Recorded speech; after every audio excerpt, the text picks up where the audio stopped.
Hello, hello, hello. Welcome to another episode of the GSMC Wrestling Laureate podcast brought to you by the GSMC Sports Network. I'm your host, Eric Rodriguez here every Monday through Friday, 8 p.m. Pacific time, 11 p.m. Eastern time. Hope you guys had an amazing 4th of July weekend. Hope you guys were safe. Hope you and your loved ones had an amazing time creating memories. Make sure you guys took a lot of pictures, honestly. I think taking pictures nowadays is kind of underrated. A lot of people do like to live in the moment, post on social media and stuff like that. But nothing's as good as a good old fashioned picture. Hope you guys had a good one. Thank you for tuning in to the GSMC Wrestling Laureate podcast brought to you by the GSMC Sports Network. On tap today, we do have our WWE Monday Night Raw preview. After our WWE Smackdown review, then we're going to jump on into WWE Money in the Bank review. Then we're going to talk about WWE NXT Heatwave. And then to kick us all, to end it all off, we're going to end with John Cena. It's retiring finally from WWE. And, I wasn't the greatest John Cena fan because he won so damn much. But just the way he represented the company is just an absolute, that's like an honor. That's like an honor. WWE trusted him. He went out there and he wasn't like, any of those crazy superstars that kind of went AWOL. Obviously you see a lot of, anyways, but it's just what John Cena did for the WWE. It's something that even when he wasn't on the screen, he did so much for the company.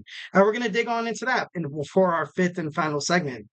But before we move on, I want to remind you guys to like and subscribe to the show. Superman punch that, follow button to the GSMC Wrestling Laureate podcast. Also the GSMC Sports Network. Go ahead and hit up the tips and donations link. Tell me your questions. Tell me how you feel about, who won, after everything that happened with Money in the Bank, Drew McIntyre. Tell me if you think Tiffany Stratton's, the best fit for the women's Money in the Bank. I welcome all questions. Definitely would love to hear some of your guys' opinions about the subject matter. So just to ensure that your question gets read on air, I ask you guys to use the tips and donations link at the GSMCpodcast.net. Shoot me your questions, comments, and concerns. It really does help the show, guys. Here at the GSMC Sports Network, we do love a lot of peace, love, and positivity. So once again, the link is at the GSMCpodcast.net. So don't be afraid. Don't be too shy. Don't be too shy. All right, let's go ahead and break this down real quick. We had WWE Smackdown. Obviously, you kind of had WWE being exclusively kind of in Canada right now.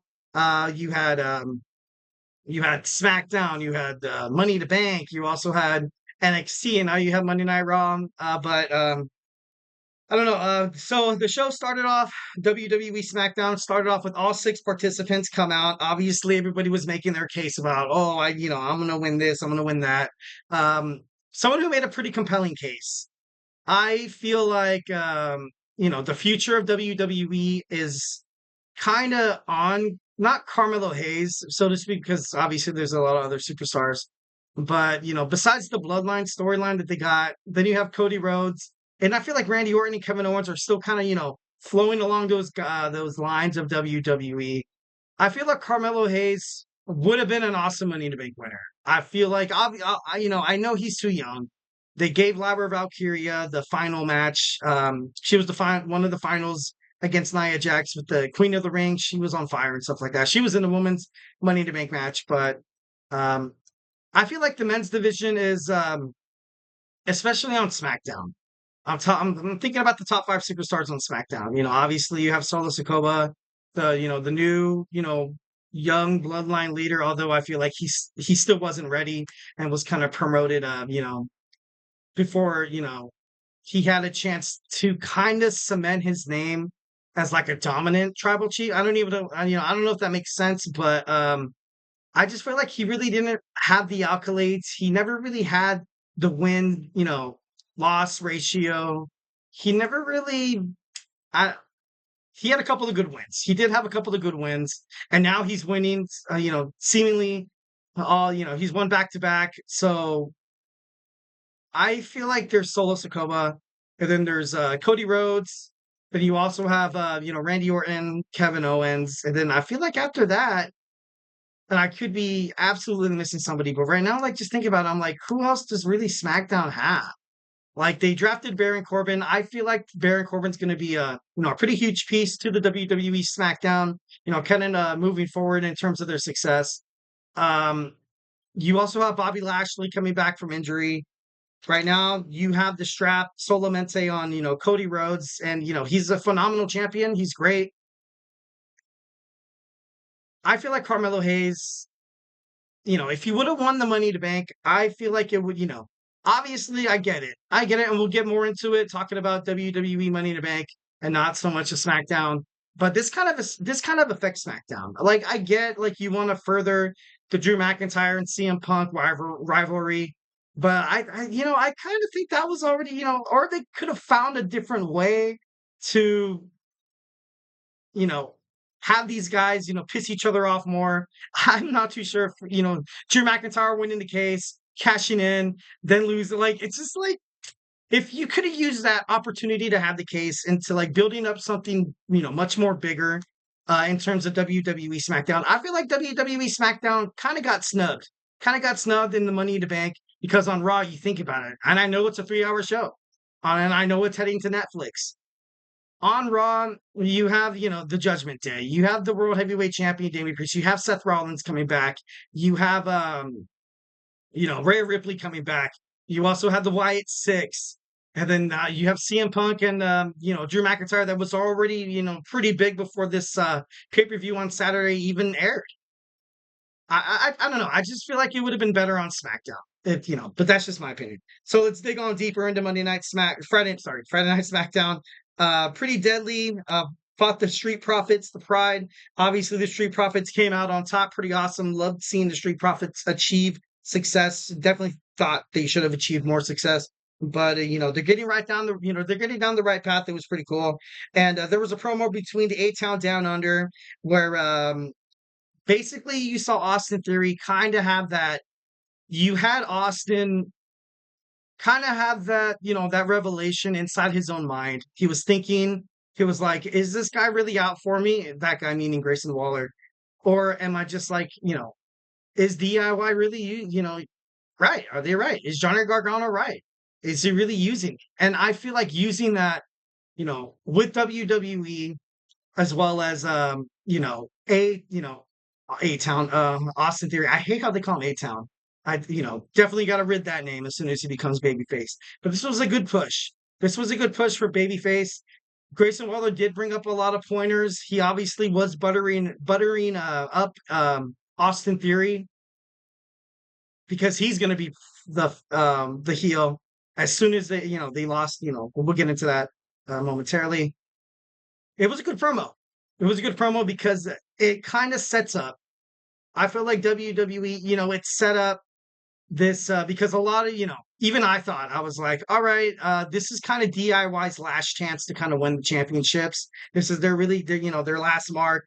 They had a chance on Monday Night Raw, didn't really beat the Awesome Truth, which was kind of a huge red flag for me because I felt like they could have definitely held the Raw tag teams of the world. Well, not Raw, the World Tag Team titles and represented that brand, functionally as the tag team.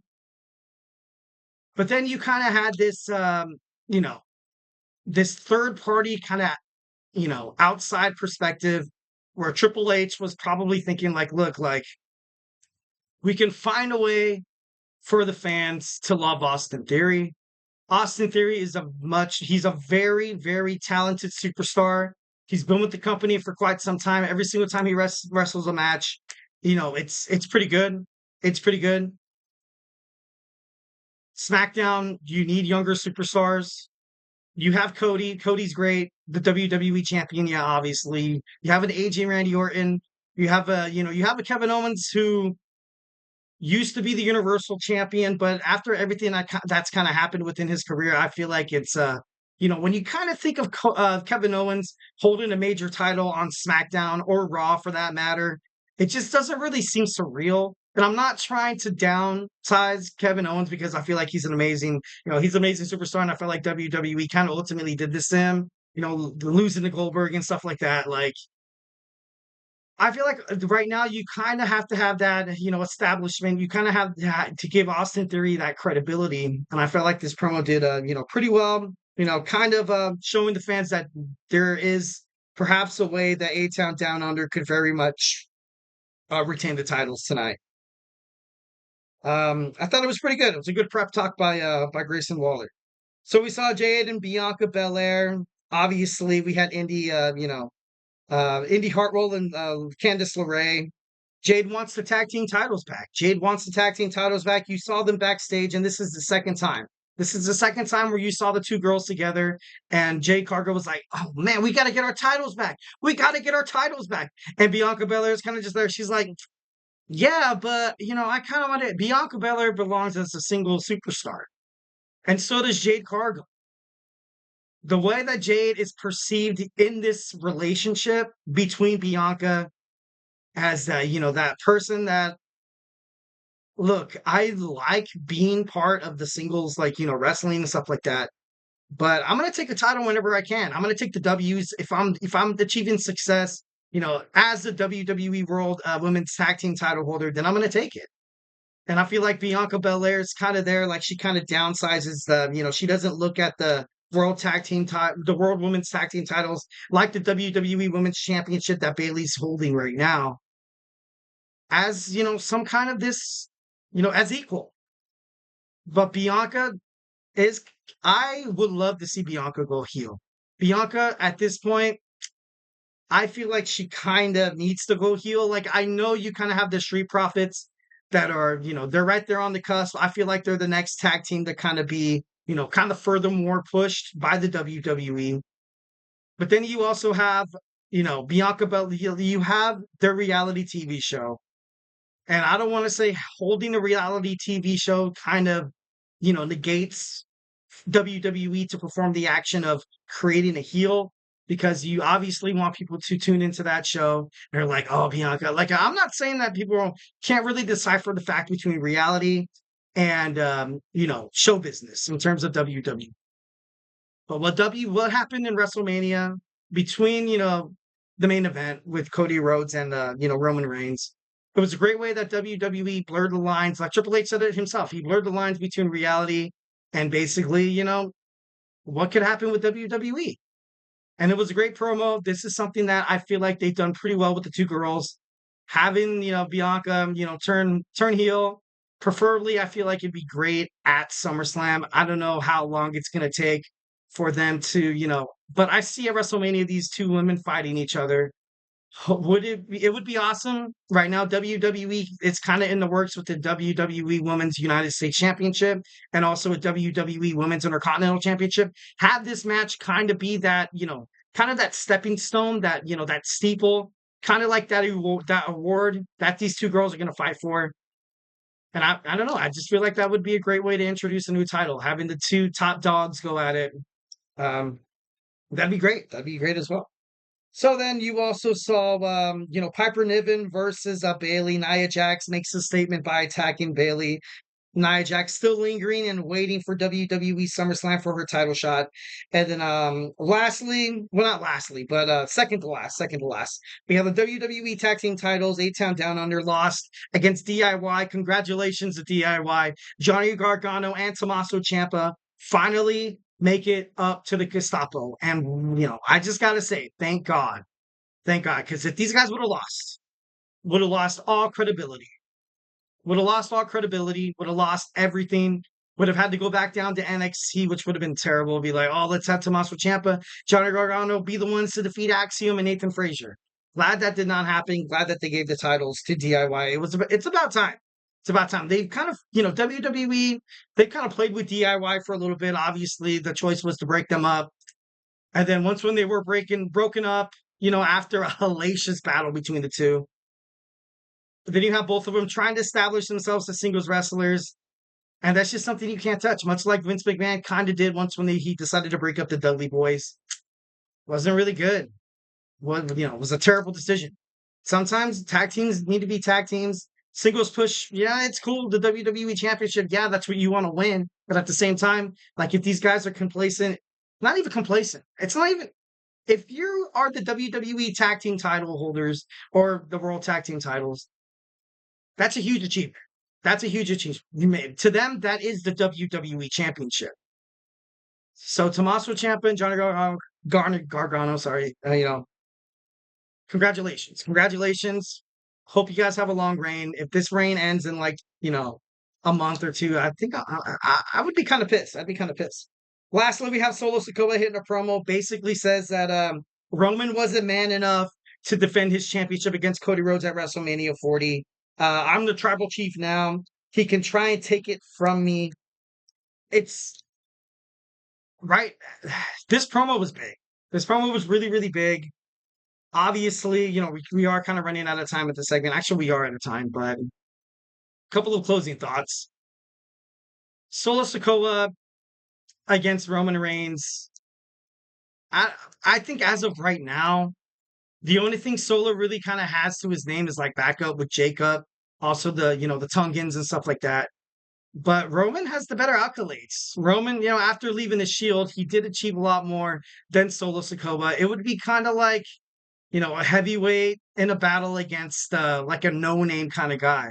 I'm not trying to throw shade at Solo Sikoa. I'm pretty sure before Roman Reigns comes back, WWE's like, look, from this match on, fighting Roman Reigns, you kind of have to have Solo Sikoa just go on an absolute tear right now. I don't think Solo Sikoa is probably going to lose another match before he fights Roman Reigns at SummerSlam, doubtful, or at Survivor Series, War Games, or perhaps even WrestleMania.